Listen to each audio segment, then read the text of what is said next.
بسم الله الرحمن الرحیم. موږ په دغون لوست باندې پیل کوو او هغه هم له منځ څخه او ګورو چې توري د اوازونو دپاره څنګه ټاکل شوي دي. که دلته وګورو دغه یو د کور نښه ده چې دا کور دی او دا دروازه ده. دې ته په عربي کې بیت او په یهودي کې هم بیت ورته وایي. دا دواړه ژبې ډېرې سره نږدې دي او زموږ هغه لیکونه چې په عربي لیکدود باندې لیکل کیږي او هغه چې په عبري لیکدود باندې لیکل کیږي او هغه چې په لاتین باندې لیکل کیږي تر دیوانګري پورې او ډېر نور لیکونه دا ټول له همدغو یهودي عربي او ارامي لیک څخه راوتلی دي چې ارامي پکې ډېر مشهور او اول دی. د فنیقیانو په مرسته یونان او بیا ټولې اروپا ته راغلي او د اسلام په خورېدو سره اسیا نورو برخو ته خواره شوي او هندوستان ته پخوا له اسلامه د تجارانو په واسطه د فنیقیانو او نورو ارامي خلکو په مرسته باندې هلته دغه توري هلته رسېدلي دي او په تاسې به وګورئ چې په سانسکریت کې هم همدا نښې شته دی. نو دوی لیک داسې جوړاوه چې الفبې داسې پیدا کړئ. ویې ویل چې داسې نومونه چې پیلې په څه شي کېږي د همغه بڼه به د همغه اواز دپاره ټاکو. لکه دا بیت د بیت په یوناني کې بیټا، په عبري کې هم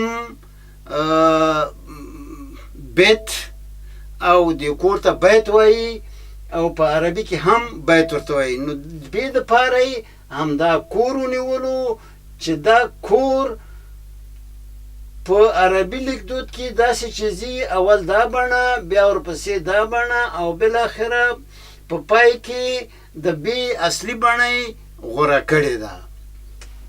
ښه همدا ډول د ټکو او د نور نښو لکه فتحه، ضمه او کسره دا هم بیا ډېر وروسته رامنځته شوي دي.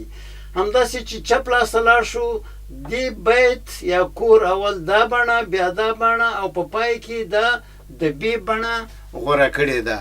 په همدې ډول ټول هغه 22 اوازونه چې په دې ارامي ژبه کې او یهودي ژبه کې وو دوی د نومونو نه اخیستي او همغه نوم یې د هغه توري د هغه اواز دپاره توری ټاکلی دی. لکه ما اوبو ته وایي چې دا میم همداسې لکه اوبو غوندې داسې روان دی. دا میم هم همدغه د دغه لنډیز دی او بڼه ده. یا وو چې وو میوګي ته وایي یا مختبله چې اس ورباندې تړي او دا او هم دا دواړه د دې نه راغلي دي. دا یې عربي او دا یې لاتین دی. همداسې بیت هم وویل چې څنګه د بې او په بې باندې اوښتی دی. الف دا الف سخوندر ته وایي چې ښي لاس ته راغلی دی د الف بڼه نیولې، چپ لاس ته چې راغلی دی د ا بڼه نیولې ده. نو دا توري ټول د اوازونو دپاره د هغه نومونو د اول اواز له مخې نومول شوي دي. له دې څخه پخواني خطونه ډېر پخواني خطونه تېر شوي دي. د سر په توګه میخي خط چې په اوسني عراق کې په بین النهرین کې د سومریانو خط او نور دلته ډېر خطونه تېر شوي دي چې میخي خطونه دي او بیل بیل ډولونه لري. دغه الف دی. دا له میلاد نه 3,500 کاله پخوا لیکل شوي خطونه په لاس راغلي دي چې د نن نه 5,500 کاله پخوا ګڼل کېدی شي. ښه دا یې تر ټولو پخواني دی. بیا د مصر خطونه چې هغه پیکچوګراف یا د عکس بڼه لري. بیا د دې نه وروسته دا نور خطونه منځته راغلي او اسانه شوي دي.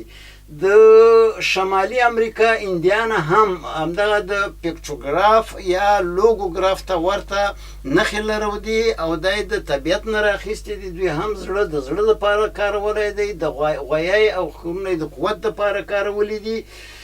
په همدې ډول مثلا دغه د ټول نه پخوانی دی چې دا دلته ښځه او میړه سره په بالښت باندې دواړه یو ځای پراته دي او پښو ته هم یو بالښت یو شی پروت دی. دا خطونه د عکسونو نه اخیستل شوي دي چې البته چینایي خطونه هم د بعضې نښو نه اخیستل شوي دي چې هغه مونږ دلته نه څېړو.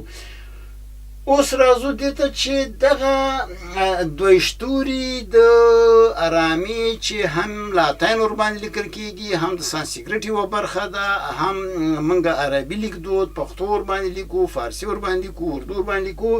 دا څومره نږدېوالی لري.